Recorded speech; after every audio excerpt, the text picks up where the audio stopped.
Hello everybody, today we're going to be talking about some original Xbox games. So, one of my favorite consoles of all time. Alright, we're going to go through the list here. We're going to get some gameplay and some screenshots added later, but for right now we're just going to talk about the games themselves. Never really liked the series a whole lot, but this game kicks ass. It is definitely one of the better original Xbox games, graphically, gameplay. You know, the amount of replayability it has, the multiplayer was awesome. The ability to add bots to the multiplayer was awesome. The best part is it runs on the Quake 3 engine, the id Tech 3 engine, so it's essentially Quake 3 with Star Wars stuff. So, I mean, how can't it be awesome at that point? So that's the first one. The second one we're going to talk about here is Otage 2, which is actually a From Software game that is not super well known.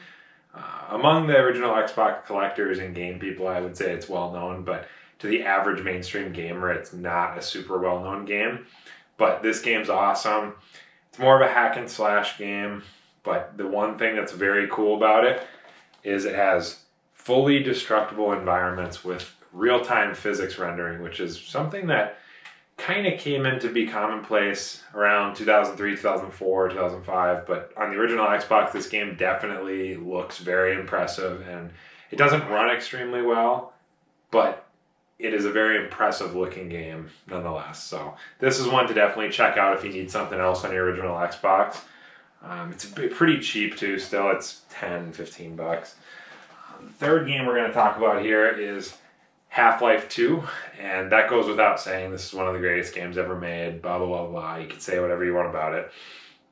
But the Xbox port in particular is very cool because they were able to get the full game to run on the original Xbox with the 64 megabytes of RAM that the console has and the very limited VRAM and the very slow processor speed. They were able to get everything to work using compressed textures and compression techniques, and for the most part, it runs at about 30 frames per second with some slowdown, but it's an impressive experience. And back in the day in 2004, 2005, if you didn't have a PC that could run this, this was your way to play the game. And it wasn't a terrible way to play it, actually. So pretty cool. And of course, got nominated for Game of the Year awards, Editor's Choice, all that good stuff.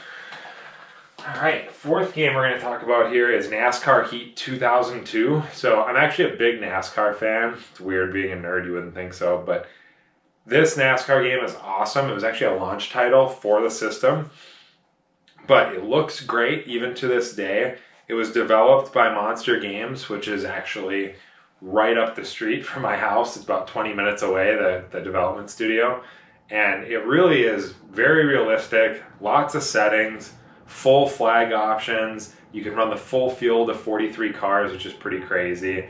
Yeah, and there's not much else to say. It's a NASCAR game, and it's actually okay, unlike a lot of the ones that have come out recently. So, got it there. And then the next one we'll talk about is Operation Flashpoint Elite, which not a lot of people know. Operation Flashpoint Cold War Crisis came out on the original Xbox, and it's not the greatest port in the world, but to fit this game, kind of similar to Half-Life 2, to fit this game on an original Xbox DVD and have it be playable on a controller and have it playable with the very little RAM the system had and everything, it's pretty impressive. And this one actually includes the Resistance DLC also, not DLC, expansion pack if we're going to be correct. And you drive all the vehicles, fly all the airplanes, do everything you can on the computer version. It runs poorly, it has an FOV of about 45, but it's Operation Flashpoint on a console, so never thought that would happen. And then the next one here is one of my favorite games of all time, and probably the best original Xbox game, if I had to pick, SSX 3. This is one of the best sports games ever made, one of the best games ever made, period. It looks great, plays great, was recently updated to run on backwards compatibility and run in upscaled 4K on the Xbox One X, so definitely check that out if you don't have an original system.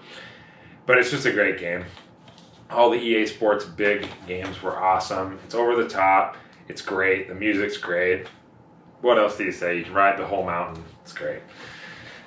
Next one we're going to talk about here is one of the more obscure original Xbox games, and actually released on PS2 also in very not super limited runs, but not a lot of people bought it just because the popularity of your small town, small racing games with the trailer races and demolition derby and stuff like that. Your Eve of Destructions, if you want to call it that, just aren't that popular. But again, this developer, Monster Games, they developed the NASCAR game I mentioned earlier, and they're about 20 minutes away. Also, about 20 minutes away is a racetrack that does very similar stuff to this, Elko Speedway.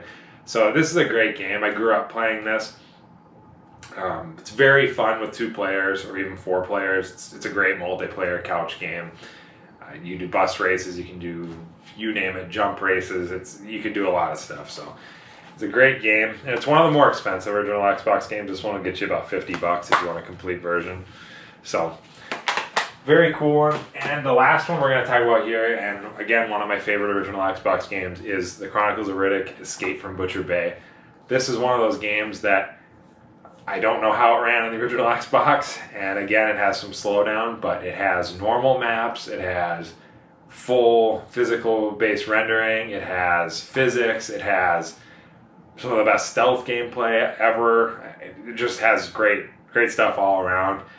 This is many consider this to be the best looking original Xbox game. I would probably agree with, along with like Doom 3 and Half-Life 2. This is probably right up there. But just an amazing game based off I like the movies. Not a lot of people like the movies, but the game was better than the movies for sure. So this is one to check out if you've never played it. They did re-release it for 360 and PS3 and computer.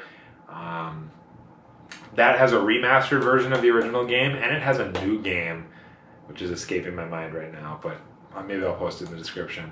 But definitely one to check out on the original Xbox. They haven't done any backwards compat yet because of the 360 version, but definitely want to check that out. That's kind of it for the majority of the original Xbox games. I have a bunch more back here on the wall, and there's going to be a lot that are talked about way more commonly than the ones I showed. The reason I picked the ones I did was because they're a little more obscure and just a little different. So I wanted to give a different flavor to an original Xbox video. So thank you for watching. Subscribe. See you next time.